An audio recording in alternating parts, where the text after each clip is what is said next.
सभी साथियों को नमस्कार। तो भी आज की वीडियो में हम बात करने वाले हैं मेरा सिलेक्शन क्यों नहीं हुआ।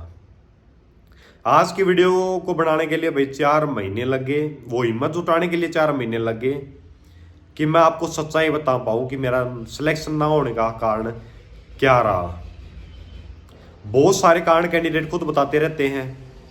कोई कहने लग रहा था कि भाई इसके ऊपर FIR हो रखी है, कोई कह रहा था कि इसके डिग्री और डिप्लोमा फर्जी था, इस वजह से इसका सिलेक्शन नहीं हुआ। कई कहने लग रहे थे इसने सरकार के खिलाफ जाकर जो सोशियो इकोनॉमी की लड़ाई लड़ी, जो ये एक्स्ट्रा नंबर मिलते थे 5 नंबर 10 नंबर, इस वजह से इसका सिलेक्शन नहीं हो पाया। तो आज उस सच्चाई के ऊपर बात करने के लिए आए हैं कि मेरा सिलेक्शन ना होने के पीछे कारण क्या कुछ था, हकीकत क्या कारण था। जो कैंडिडेट बताने लग रहे उस चीज़ के ऊपर बात नहीं करने वाले, हकीकत में क्या कारण रहा उस चीज़ के ऊपर आज की वीडियो में बात करने वाले हैं। शुरुआत से बात कर लेते हैं भाई। जैसे ही मैंने 12वीं की, 17 साल की उम्र में मैंने 12वीं कर ली थी और उसके बाद मैं डिफेंस की कोचिंग लेने लग गया। मेरे को शुरुआत से ही था कि भाई मेरे को गवर्नमेंट की जो पे लगना है, लेकिन वहाँ पे भी कुछ दिक्कत आ गई थी। आप सभी को पता है जो डिफेंस की भर्तियाँ कैंसिल हुई थी, अग्निवीर आने के कारण सभी भर्तियाँ रद्द कर दी गई थी, जिसकी वजह से मेरा वहाँ पे बिल्कुल ऑलमोस्ट सिलेक्शन होने के बाद भी ज्वाइनिंग नहीं हो पाई। उसके बाद भी भाई बहुत सारे एग्ज़ाम क्रैक हुए, लेकिन एक वो होता ना कि भाई मैं सेटिस्फाइड नहीं था उन जॉब से, और इसलिए मैंने वहाँ पे भी ज्वाइन नहीं किया। फिर मैं CGL वगैरह की प्रिपरेशन करना स्टार्ट कर दिया और बीच में फिर आ गया भाई CET। और हरियाणा में वो पहली बार था कि मैं हरियाणा का कोई मैंने फॉर्म भरा हो। मैंने हरियाणा में पहली बार CET का ही फॉर्म भरा, उससे पहले मैंने कोई फॉर्म नहीं भरा था। हरियाणा पुलिस की भर्ती आई थी, बहुत सारी भर्ती आई थी, लेकिन मेरे मन में वो पहले से एक होता ना डर लगा लो, या एक वो चीज़ थी एक कि भाई हाँ यहाँ पे तो 10-20 नंबर एक्स्ट्रा मिलते हैं, और गवर्नमेंट जॉब थी मेरे फादर की, और इस वजह से मेरे को एक्स्ट्रा मार्क्स नहीं मिलते थे। तो मेरे को ये पता था कि भाई हाँ इतनी लीड मैं कैसे ले पाऊंगा, 10-20 नंबर को मैं कैसे काट पाऊंगा। इस वजह से मैंने कभी फॉर्म ही नहीं भरा था। लेकिन वो किसी वजह से फॉर्म भी भरा गया CET का पहली बार, और उसके बाद फिर एग्ज़ाम वगैरह के लिए मैंने कुछ खासी प्रिपरेशन की नहीं थी। जब आगे ना भाई कई महीने अनाउंस हुआ कि 20 महीने होगा, इस महीने होगा, लेकिन एक बार अनाउंस हुआ था कि भाई नवंबर में CET का एग्ज़ाम होगा। तो एग्ज़ाम से लगभग 25 दिन पहले भाई मेरे घर वाले भी बोले कि भाई और तो कोई एग्ज़ाम है नहीं, इसी की प्रिपरेशन कर ले। हरियाणा GK मैंने आज तक पढ़ी नहीं थी, ना हिंदी मैंने पढ़ी थी, बस वही स्कूल में पढ़ी थी हिंदी। तो उसके बाद फिर मैंने सोचा कि भाई हाँ ये 2 सब्जेक्ट कमजोरी नहीं के ऊपर तैयारी करते हैं, और 5-6 नवंबर को एग्ज़ाम भी हुआ। एग्ज़ाम में अच्छा खासा स्कोर भी आ, उसमें मान लीजिए टॉपर्स कैंडिडेट में था। मेरा रैंक जो आ CET प्री में वो 140 रैंक आ। काफ़ी खुशी भी थी मेरे को कि भाई हाँ एक अच्छा स्कोर भी लग पा और एक अच्छा रैंक भी आ पा। लेकिन फिर वही भाई आप सभी को पता, भर्ती में बहुत सारी दिक्कतें आई। मैंने केस भी किया था कि भाई सोशियो इकोनॉमी के जो ये मार्क्स मिलते हैं, कम से कम इनकी वेरिफिकेशन तो हो। जो जेन्युइन कैंडिडेट्स हैं उनसे हमें शुरुआत से कोई प्रॉब्लम नहीं थी, लेकिन हमें ये था कि भाई कम से कम वेरिफिकेशन तो हो। इस चीज़ का हमने केस किया और वो केस भी जीता मैं। फिर आप सभी को पता है कि गवर्नमेंट फिर डबल बेंच में की थी, रात को कोर्ट वगैरह खुलवाए गए थे मेरे केस में, और करते करते फिर वो बहुत सारे एग्जाम भी ले लिए गए उसी स्कोर के बेस पे, जिसकी हम वेरिफिकेशन की बात करने लग रहे थे। और उसके बाद 31 मई को वो सारे एग्जाम कैंसिल भी कर दिए गए।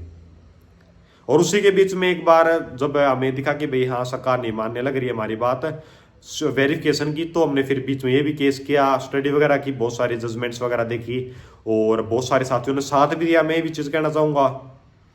फिर हमने सोचा कि भाई इन 5 नंबर को बिल्कुल ही क्यों ना हटवा दिया जाए, क्योंकि हमने देखा कि भाई हाँ ये ऐसे नौदानी का कैसे जो हमारे फंडामेंटल राइट है उनके अगेंस्ट में है। फिर हमने ये भी केस किया कि भाई ये 5 नंबर बिल्कुल ख़त्म हो जाने चाहिए, और उस चीज़ में भी हमारी जीत हुई। जो हमारे साथियों ने साथ दिया, सपोर्ट किया, ठीक है, पैसे की उसमें भी हो रहा, हर एक चीज़ में मैं कहना चाहता हूँ हर एक चीज़ में सपोर्ट किया। बाद में 6 लाख हमारे पास एक्स्ट्रा बच भी गए, तो हमने कैंडिडेट के ट्रांसफ़र भी किए। जो उन्होंने हमारे ऊपर विश्वास दिखा, हमें वो था कि भाई हाँ हमें उस विश्वास पे उतरना है। फिर उसके बाद भाई आप सभी को पता है एग्ज़ाम वगैरह दोबारा से फॉर्म भरवाए गए।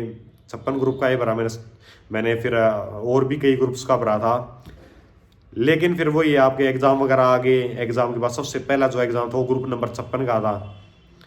उसमें ही मेरा एक अच्छा स्कोर बन पाया, और मेरे को ये हो गया था कि भाई हाँ मेरा सिलेक्शन हो जाएगा, मेरे को और कोई एग्ज़ाम देने की ज़रूरत नहीं है।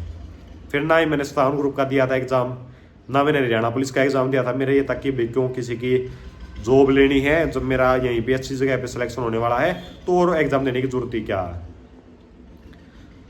फिर भाई चलता रहा, रिजल्ट का वेट था, बहुत वेट किया रिजल्ट का। और आप सभी को पता था इलेक्शन से पहले हर दिन बिल्कुल नींद नहीं आती थी कि भाई कब रिजल्ट आएगा, कब रिजल्ट आएगा। और मन में एक आस थी कि भाई हाँ एक अच्छी जगह पे सिलेक्शन हो जाएगा। लेकिन फिर वो अंतिम घड़ी आती 17 तारीख। उस तारीख को भाई मैं जैसे ही देखा रिजल्ट वगैरह, शाम को मेरे ख्याल में 7 बजे का समय था, 6:30-7 बजे का। और उस समय मैं सिर्फ कट ऑफ देख ली। कई कहने लगे थे आपने ग्रुप में भी डाल दिया तो सिलेक्शन हो गया। तो उस समय मैंने सिर्फ कट ऑफ देख ली, मैंने रोल नंबर वगैरह कुछ चेक किया नहीं। और कट ऑफ को देखकर मेरे को ये होगा कि भी हाँ मेरा सिलेक्शन हो चुका है। मेरे नंबर थे ज़्यादा, लेकिन 1-1.5 घंटा फीलिंग भी ली भाई मैंने कि भाई हाँ सिलेक्शन हो गया, इंस्पेक्टर वगैरह बन गए हैं, कहीं अच्छी जगह पे सिलेक्शन हुआ। फिर उसके बाद भाई घर वाले बोले कि भाई ये रोल नंबर तो चेक कर ले कम से कम अपना। मैंने अपना रोल नंबर वगैरह देखा और फिर झटका लगा वो वाला, मेरा रोल नंबर वहाँ पे कहीं पे भी नहीं था। कई बार देखा मैंने, बार बार देखा, लेकिन मेरा वहाँ पे किसी भी पोस्ट के लिए मेरा सिलेक्शन नहीं हुआ। और 4 घंटे 5 घंटे तो ये मान लीजिए, पूरी रात ये मान लीजिए। उसके बाद 9-9:30 बजे मेरे को ये पता लगी बात, और पूरी रात नींद नहीं आई। और वो दुख की घड़ी, मैं ये समझ सकता हूँ घर वाले भी दुखी थे। एक बार घर वाले भी खुश हो गए, आस पास रिश्तेदार वगैरह को पता लग गया, आस पड़ोस में पता लग गया। लेकिन फिर वही घर वाले भी दुखी थे, कहने लगे थे भाई तूने रोल नंबर भी नहीं चेक किया और बता दिया सिलेक्शन हो गया। तो भाई वो रात जो काटी ना भाई, वो हकीकत में जब मेरा सिलेक्शन हुआ, वो हकीकत में एक ऐसी रात थी भाई, बस पूछो ना। मेरे दिमाग में बहुत सारी विचार चलने लग रहे थे, कहीं मेरे आंसर की रिजेक्ट कर दी हो या जानबूझ के मेरा रोक दिया हो। और भी बहुत सारे, पता नहीं वो जो दिमाग घूमता ना उस टाइम पे, मैं बता नहीं सकता भाई, पता नहीं कहाँ कहाँ पे जा रखा था। फिर अगले दिन चेयरमैन साहब जी का ट्वीट आता है कि भाई रिजल्ट में जो भी खामियां है उसके लिए आप ग्रीवेंस लगा सकते हो। मैंने लगा दिया कि ग्रीवेंस की भी हाँ मेरे मार्क्स ज़्यादा, मेरे पीएमटी पीएचटी के लिए सब कुछ क्लियर है, और मेरा सिलेक्शन क्यों नहीं हुआ, कम से कम कारण तो पता लगे। क्योंकि जब तक कारण नहीं पता होता ना, उसमें कारण तो कुछ आया नहीं रिजल्ट में, तो दुख तो होता है इस चीज़ का। फिर मैं चक्कर भी काटे भाई बहुत सारे, कई अधिकारियों से मिला, हर एक जगह से मेरे को आश्वासन मिलता था कि अगर आपका ग्रीवेंस जैन हुआ ना तो आपका सोल्व हो जाएगा। बहुत समय लग गया, लगभग मान के चलो 3 महीने हो चुके थे। लेकिन फिर वही भाई नहीं बनी बात, ना एक प्रॉपर कारण का पता लग पा मुझे कि भी सिलेक्शन ना होने का कारण क्या कुछ था। ठीक है, कैंडिडेट्स रद्द हो गया कि कहने लगे थे FIR होगी, तो वही मेरे दिमाग में घूमने लग रही थी भैया कि हाँ हाँ हो सकता है ऐसा कुछ हो गया हो। मैं ज़्यादा नॉलेज मेरे को भी इस चीज़ की नहीं थी। फिर भैया आखिर में आके मैंने फिर सोचा, मैं भाई कम से कम केस कर देते हैं। 3 महीने के बाद फिर मैंने वो केस किया, और मैं सोचा कि भाई हाँ वही कोर्ट में दोबारा जाना पड़ेगा।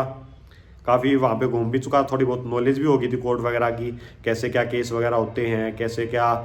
मैंने अपने एडवोकेट को भी किया, एडवोकेट रजत मोर को मैंने अपने केस के लिए हायर किया, और उन्होंने भी मेरा बहुत साथ दिया, उनका मैं धन्यवाद करना चाहूँगा। केस करने के बाद भाई मेरा जो बहस वगैरह स्टार्ट हो गई, जज साहब जी ने भी डाटा फटकार लगाई कि भाई हाँ आपने क्यों नहीं सिलेक्शन का, कम से कम कारण तो बता दो, आपने सिलेक्शन क्यों नहीं किया। तो फिर HSS ने जिक्र किया कि भाई हाँ एक एजेंसी की वजह से रुका हुआ है, और वो एजेंसी वेरीफाई करने लग रही है।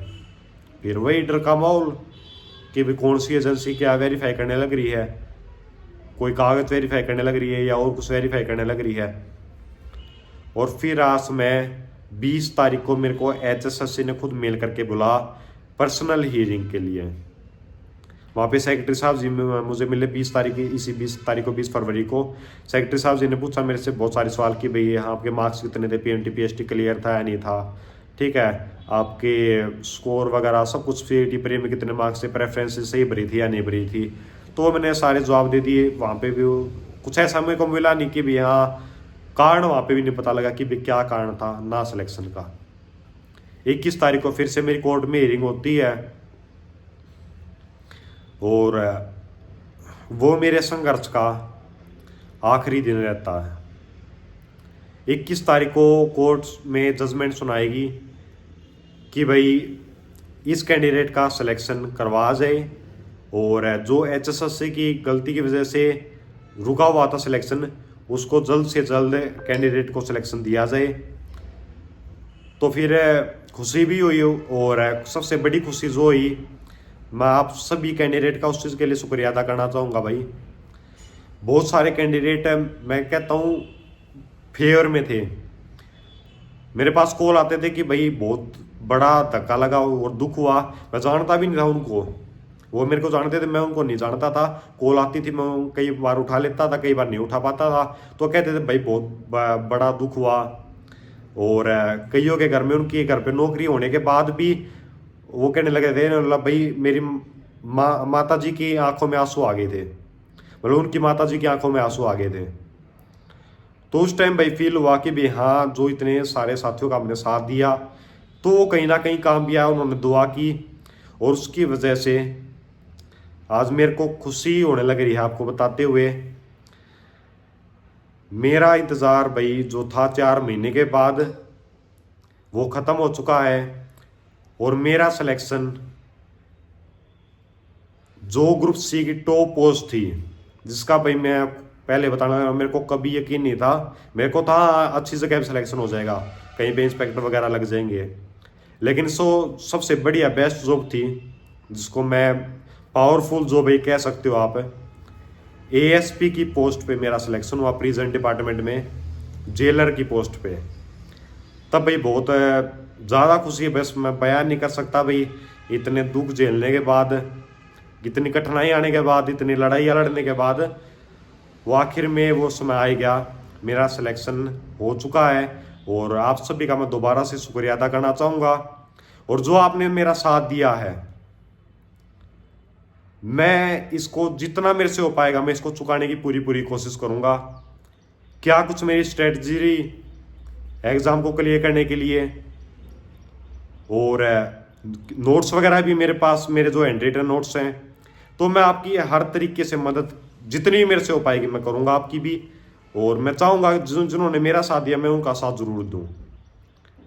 ठीक है, आप टेलीग्राम चैनल का मैं लिंक डाल दूँगा, वहाँ से ज्वाइन कर लेना, व्हाट्सएप चैनल को ज्वाइन कर लेना। लेकिन एक और डाउट जो चलने लग रहा, मैं उसको और दूर कर देता हूँ। 25,000 कैंडिडेट्स का रिजल्ट आया था, जिसके ऊपर लगातार केस वगैरह चलने लग रहे हैं और बहुत सारे कैंडिडेट्स को डर है कि कहीं 25,000 की भर्ती कैंसिल तो नहीं हो जाएगी। तो इस चीज़ के ऊपर भाई मैं ज़्यादा तो कह नहीं सकता हूँ, लेकिन इतना आपको ज़रूर अभी बता सकता हूँ, मैं यूट्यूब चैनल पे भी अब थोड़ा कम आऊँगा क्योंकि मेरी मंडे को ज्वाइनिंग होने वाली है। और टेलीग्राम चैनल को और व्हाट्सएप चैनल को ज्वाइन कर लेना। और इतनी मैं आपको गारंटी देता हूँ, कोई भी कैंडिडेट जो 25,000 भर्ती में है, कोई भी कैंडिडेट लगा हुआ हटेगा नहीं है। आपने जो मेरा साथ दिया है वही मैं आपका भी साथ देने वाला हूँ, हर पल पे साथ देने वाला हूँ। और किसी एक भी केस में आपकी नौकरी को खतरा ना हो, इस चीज़ की मेरी जिम्मेदारी है। गवर्नमेंट भी साथ देगी, लेकिन जहाँ पे अगर गवर्नमेंट भी नहीं कर पाई, कई ऐसी चीज़ें आ जाती हैं, हमारी जरूरत पड़ी, तो उसमें मैं खुद आऊँगा आगे और किसी एक भी कैंडिडेट की नौकरी को नहीं जाने दूंगा। बहुत सारे कैंडिडेट आपको चिढ़ाते भी होंगे, लेकिन किसी की बात तो में आने की जरूरत नहीं है। आपकी भर्ती बिल्कुल सेफ है। और छोटे मोटे केस होने लग रहे, मेरे को पता है, हाँ भाई केस भी बढ़िया है, मैं ये नहीं कहने लगा केस कोई खराब है, केस भी बढ़िया है, लेकिन इतनी गारंटी है किसी भी कैंडिडेट की नौकरी नहीं जाएगी। टेलीग्राम चैनल को, व्हाट्सएप चैनल को ज्वाइन जरूर कर लेना, क्योंकि मैं यहाँ पे सारी चीज़ें यूट्यूब पे आके नहीं बता पाऊंगा। वहाँ पे आपको जो भी है, आपको मार्गदर्शन जो भी करना होगा वो मैं आपको बता दूंगा। और आखिर में मैं यही कहना चाहूँगा, सत्यमेव जयते, सत्य की जीत हुई। जो कईयों ने रोकने की कोशिश की, उनके नाकामयाब रहे वो चीज़ें। और कोर्ट में मैं जज साहब जी का भी धन्यवाद करना चाहूँगा, वकील साहब जी का, जो मेरे एडवोकेट रजत मौर्य जी, उनका भी धन्यवाद करना चाहूँगा। कोर्ट में सत्य की जीत होती है, हमारी हर बार हुई है। क्योंकि हम सत्य के राह पे चले, सत्य में जयते। आप सभी साथियों का बहुत बहुत धन्यवाद। और सभी साथी जितने भी हैं उन सभी को बधाई भी। आप सभी की इस भी ज्वाइनिंग हुई 25,000 साथियों की। कमेंट सेक्शन में जरूर बताना